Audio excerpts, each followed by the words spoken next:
guys, it's DK. Welcome back to another video. I'm so glad you're here. It is officially autumn here in the Northern Hemisphere, so I thought, why not get cozy together, play a little Tiny Glade, and just talk about the books I want to read this season. I made myself an apple crisp oat milk latte, and I'm ready to just hang out with you guys. If you're new here, hit that subscribe button. I post gaming, reading, cozy lifestyle videos, just here for a chill and casual time, and I would love to have you join me. And with that, let's get into the game. I've played this game once just to get a bit of a feel for the controls, and I had such a good time with it. So I think it's only right that we start in an autumn setting, being that, of course, it's October. As you'll see, the game kind of starts you off in one setting, and you can reload the setting to get a slightly new environment each time, but I wanted something with water in it, so I think we'll stick with this one. Isn't it pretty? I was completely blown away when I first played this game. I'd seen a bunch of screenshots of builds from other people, but honestly, there was nothing like being immersed in it myself. Now, let's talk books. I have 8 books on my TBR list for this season. 2 of these books I've already started. I'm also doing a reread of a series, and then the rest are new. So, the first book on my list is The Name of the Wind by Patrick Rothfuss. I'm listening to this on audio with my husband, and we've been listening in pieces for quite a long time now, actually. I've definitely been enjoying it, but we're going on a trip next week, so I think it'll be a really great time to try and finish it up. The series is about a man named Kavoth, who grows up to be one of the most notorious magicians in the world. It's a first-person narrative of his life that he's telling as an adult to a man named the Chronicler, who's writing it all down. Think kind of Interview with the Vampire if you've read that book, that kind of storytelling. The fun thing about this book is that Kavoth is very witty and he's crafty, so it's really fun to kind of watch him weasel his way in and out of situations. He's a very intelligent character, so it makes him very alive on the page. This isn't a completed series, unfortunately, and I know that the fandom has been waiting for the author to release a new book for years now. So if you're someone who likes to wait for series to be completed, you may be waiting a while for this one. But I personally am okay with picking books up in the middle because I find that I don't regularly read series straight through without breaks. I tend to read other books in the middle so that I don't get burned out. But I will say this is a pretty long wait, so just keep that in mind. The second book is one that I've already started, and it is none other than From Blood and Ash by Jennifer L. Armentrout. So I'm going to be completely honest. I totally judged this book for so long before I picked it up. As y'all know, I do love me some fantasy romance, and we will be talking about more today, but I can be a little picky, and a lot of popular books have kind of fallen short for me. So I decided to pick this one up on the recommendation of a good friend, but I really kind of thought it would be corny and kind of cringe, but I will say I'm about 25% of the way through and I'm actually enjoying it. I think it's an interesting premise. It follows a girl named Poppy who occupies this almost spiritual role known as the Maiden.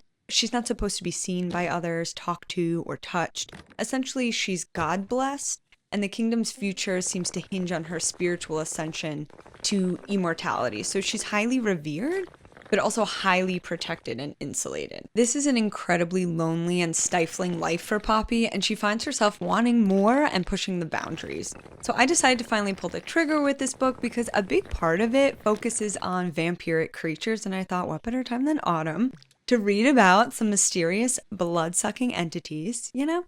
Hopefully it doesn't end up letting me down, but so far, so good with this one. Do I think it's going to be another all-time favorite? No, I do not, but good time so far.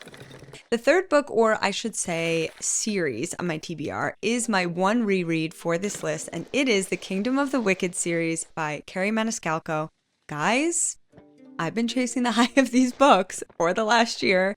I read them for the first time at literally this exact time last year while I was traveling to a training for work, and I just absolutely devoured them. Let me just say, does this series contain the most amazing writing I've ever read in my life? No. But the development of the romantic relationship, the beautiful Italian setting juxtaposed with the 7 kingdoms of hell just hit for me. If you don't already know about this series, The Kingdom of the Wicked is a fantasy romance series that follows 2 witch sisters Victoria and Amelia, who were always taught to hide their magic from humans and especially to stay away from any of the wicked or members of the courts of hell. When Victoria turns up dead, Amelia launches on a journey to find her killer and, you guessed it, ends up begrudgingly enlisting the help of Prince Wrath, one of the wicked, and the story goes from there. This series starts out YA, but it definitely moves up to new adult in the second and third books, especially as related to the spice content. So keep that in mind. The combination of just dark setting, demons, witches, magic, romance, I feel it's just perfect for this time of year. So I cannot wait to dive back into this world. The fourth book on my list is, and don't judge me when I tell you this and you'll know why, but it is none other than Ninth House. Now, if you've been here for a bit, you may or may not have seen this book show up on my books I must read before the first day of summer video. I'll link that one above if you're interested. So I didn't end up reading this one, surprise, surprise, but it's because I made the conscious choice to save it for fall. I felt like I would miss out on some serious immersion if I read it, in the warmth and sunlight of summer, because this book is perfect for this time of year. It follows Galaxy, aka Alex Stern, a freshman at Yale, who scouted for the college because of a paranormal gift she has that will benefit one of the institution's secret societies. It's eerie, mysterious, dark academia with incredibly beautiful and descriptive writing. I feel like I can't read this at any other time but now. I had started it before I decided to put it down, but I wasn't that far in, so I'll probably just pick it back up from the beginning and have the full reading experience. Okay, I have 2 more books on my list, and they are wildly different from each other. So the first one is The Cruel Prince. I have dragged my feet with this one for so long. I picked it up from the library so many times, and each time I've said, oh, I'll read it next, and then I never do. I got it in a physical copy, I got it on an ebook, and I still haven't read it. So I feel this is such a classic and beloved YA fantasy romance that I would be doing myself a disservice not to pick up and give a read. It follows Jude, who along with her sister was taken to the High Court of the Fairy as a child after her parents were murdered. 10 years later, she's doing everything she can to gain acceptance among the Fae, especially with the nobility and more specifically Prince Cardan, who's the youngest son of the High King. So you might imagine this proves very difficult as many Fae despise humans, and the story goes from there. I gotta just do it, guys. It's time to finally just read this one. I am the last person on Earth. Probably. Maybe. I just gotta do it. And last but not least, we have Gardens of the Moon, the first book in the Malazan Book of the Fallen series, which is a high fantasy series spanning, I believe, 9 books. I just picked this one up yesterday after thinking about it for a long time. And I will say I've stayed away from Gardens of the Moon all of this time because I've heard that it can be a frustrating entry to a series because the author only rolls out information incrementally. So that can leave you with a lot of questions. And I know personally that can be a little hard for me sometimes. But, I am a chunky, lush, incredibly descriptive, million character, high fantasy girly in my heart and soul. And I thought, why not make up my own mind about this one?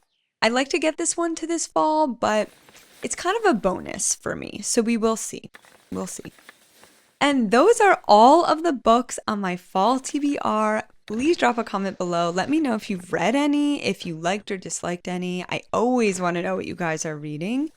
And let's take a look at our build here. I feel like it's very apt. We've created a kind of castle since I've been talking about all the fantasy and fantasy romance reads I'll be getting to this season.